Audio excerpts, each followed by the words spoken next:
So today we are going to do a lesson about giving advice and asking for advice.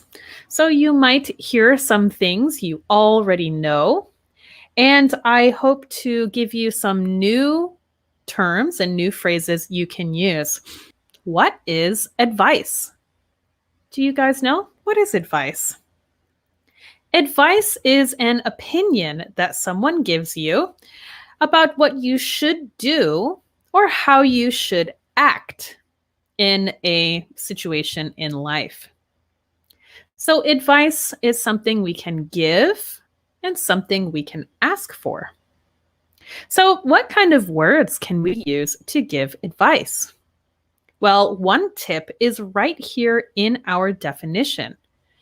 Advice is when someone gives their opinion about what you should do or how you should act.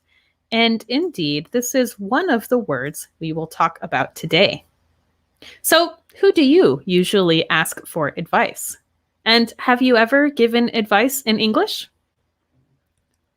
So, let's start our lesson with giving advice. So, how can we give advice in English? There are many ways we can, but today let's talk about 4 words, 4 terms we can use to give advice.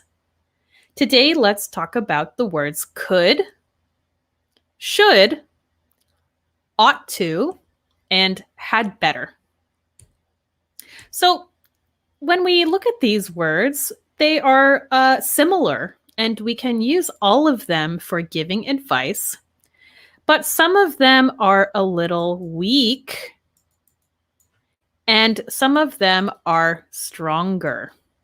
So, it's what kind of advice we are going to give. So we're going to talk about this. So we're going to start at the bottom with could and go up, up.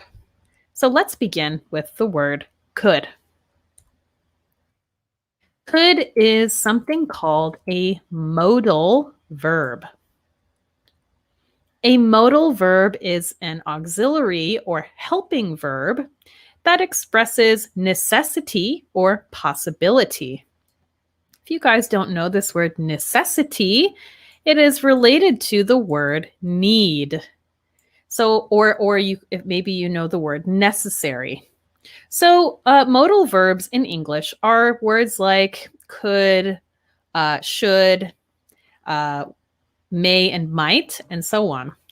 So, one tip about modal verbs is they come before other verbs. So even in our definition of what is advice, we saw it's people giving their opinion about what you should do or how you should act, right? So a modal verb like could or should comes before that other verb. Should do, could do, ought to act. And we're going to see that a lot today. So we're starting at the bottom of our line, right? Could is a weak or not strong way to give advice. Often we use could to kind of make a suggestion, to suggest a choice or 2 or more choices. Oh, you could, right? Kind of like maybe. Here's a choice that you have. You could do this. So could is really more of a way to offer a suggestion. Let's take a look at some examples. Let's say I'm talking to my friend and she says, I don't know what I'm going to have for dinner. I have all these ingredients, but I don't feel like cooking. I might say, oh, you could have pizza for dinner, right? Offering a suggestion or a choice. You could have pizza for dinner. Next, in this sentence, we see using could to look at 2 choices. You could wear the black shirt or the blue shirt. Maybe I'm trying to help someone choose an outfit.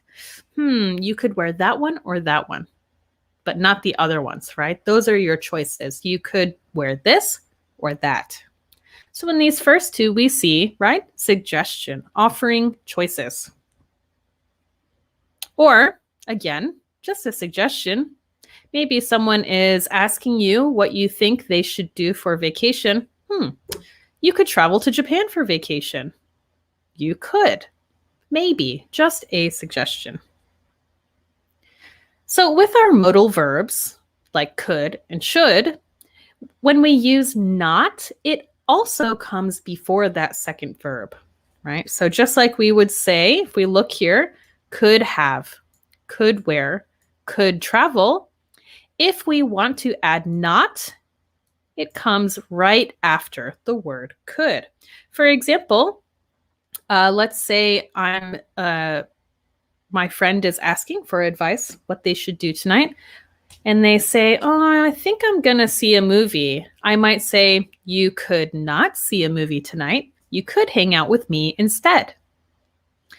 One thing to mention is when we use not like this is not a very common use. Usually when we use could, we're using it in the positive form. When we use it in the negative form with not, we often put some word stress on not, right? Because it's a suggestion. So listen to how I say it. You could not see a movie tonight. You could hang out with me instead. So this sentence might be in response to, I think I'm going to go see a movie, but I want to hang out with my friend. So I suggest, you could not see a movie tonight. You could hang out with me instead. One more thing to notice before we go to our next word is that second verb, right? So could have, could wear, could travel. So what do we notice about all of these verbs? And here, down here, see, hang out. What do you guys notice? What is similar? What is the same between all of these words? All of these words are in their infinitive form. So they have not changed. So we don't use has or wears or traveled, right? We're just using that simple present tense. You could have, you could wear, you could travel. And we'll see this with all of our verbs today. Okay, so could is used for very weak, not strong advice. Next, let's take a look at the words should and ought to.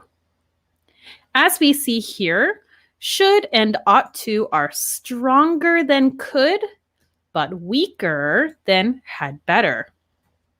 So let's take a closer look at these two terms. Should is also a modal verb, and ought to is a semi-modal verb. And what this means and why it's important is that they also come before the second verbs.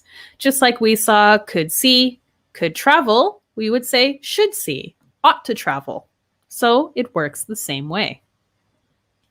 And should and ought to can be used in the same sentences in the same way, and they have the same meaning. So if I say something like, you should travel to Canada, I could also say, you ought to travel to Canada. And those two sentences mean the same thing. These are probably the most commonly used advice words, especially should. If you have been learning English for many years, I am sure you have given advice or made some sentences with you should, or I think you should, right? Probably the one that we think of most commonly. So we're going to look at some examples, but a quick note. Ought to is also very common in English, but it can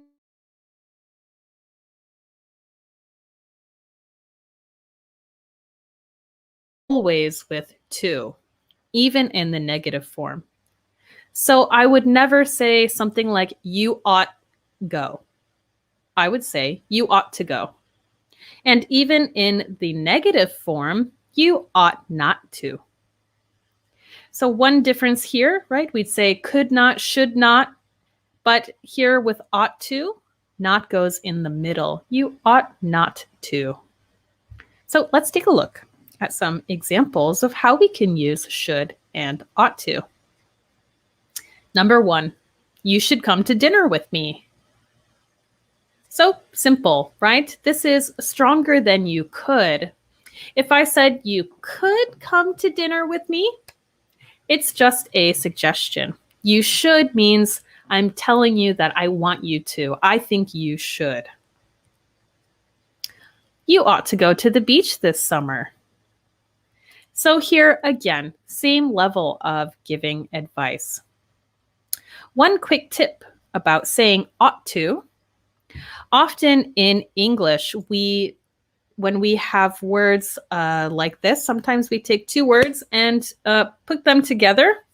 For example, I think in the live stream last week, someone asked about want to being shortened to wanna. So I might say something like, instead of what do you want to do, what do you want to do? Easier to say, especially when we have the double T. And it's the same with ought to. Often we say something like oughta. You ought to go to the beach this summer. So usually we say it a little quickly like that. Let's take a look at some negative. What should you not do? You shouldn't wear a jacket today. It's too hot, right? Oh, today, so hot. You shouldn't wear a jacket, right? My advice, you really shouldn't. And let's see ought not to. Not as commonly used, but you do hear it. You ought not to have ordered so much food. And again, when we're looking at these sentences, we see first that our modal verbs should and ought to are first, right? They're number 1. They come before our second verbs, come, go, wear, and have, and that those second verbs are in just their base form. Okay, so these are the most commonly used advice words. All right, last for giving advice, and then after this we'll talk about asking for advice, is the term had better. This is the strongest way to give advice. And it's almost like you're saying you should do it, right? You need to do it. So very, very strong advice. So had better is used to talk about the present or the future. And one thing to be careful about is the verb form is always had, not have or has. So for every subject, I had better, you had better, she had better, we had better, they had better, and so on. We always use had with this. And one way to make it a little easier is that normally we shorten had to d in informal situations. For example, instead of saying you had better go to sleep, I might say something like you'd better go to sleep. Okay, so let's see a few more examples of how to use had better. And before we do, noting again, it is the strongest way to give advice, which means we might use had better when we're talking about very important situations, safety, or your health, right? Go to the doctor. They might say, you'd better. You'd better exercise every day. You'd better take your medicine, right? Important things. It's just kind of a more polite than saying do it. But you'd better is a little more polite. Okay, so let's take a look at how we use had better in these important situation sentences. Number 1, you'd better go to the doctor. You're bleeding, right? Oh my gosh, if I see someone who, oh wow, maybe blood. Oh no, they got a bad cut or they fell. Oh, you'd better go to the doctor, right? Very strong advice. You'd better go. If you don't go, there could be a problem. You'd better go. Number 2, he'd better study. He's about to fail. Oh no. So maybe one of my students, he's very close. maybe he has his grade is a D in the class. Uh-oh. He'd better study for the test because he's so close to failing. He'd better study. Okay, next, here we have something about safety. We had better put bright lights on our bikes so other drivers can see us, right? We had better do that because it is an important thing for our safety, so we had better. We wouldn't want to use a word like should or could here because it's very important. And the last one, I see a police officer giving out tickets. You'd better pay for parking. So maybe my friend is driving. Oh, I see a police officer. Hey, you'd better pay for parking so you don't get a ticket. And notice with each of these situations, we're giving strong advice. I would not say, hey, you're bleeding. You could go to the doctor. No, no, no. If you have a big problem, you'd better go, right? If we are worried about our safety, we're going on a bike, not, oh, you could put lights on your bike. No, no, you had better, right? Very strong advice. All right, so those are the main words we use to give advice in English, but let me tell you a few more before we talk about asking for advice. We also give advice using, if I were you, I would. So let's say I have a situation where I'm talking to my friend and they have a lot of homework and I don't know what to do. I might say, if I were you, I would make a plan. So this means if I was in your situation, this is what I would do, right? This is also fairly common. Next, I suggest that you.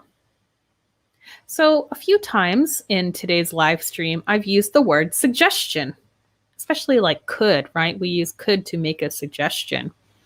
So we can actually also say, I suggest. So same thing. If I were you, I would make a plan.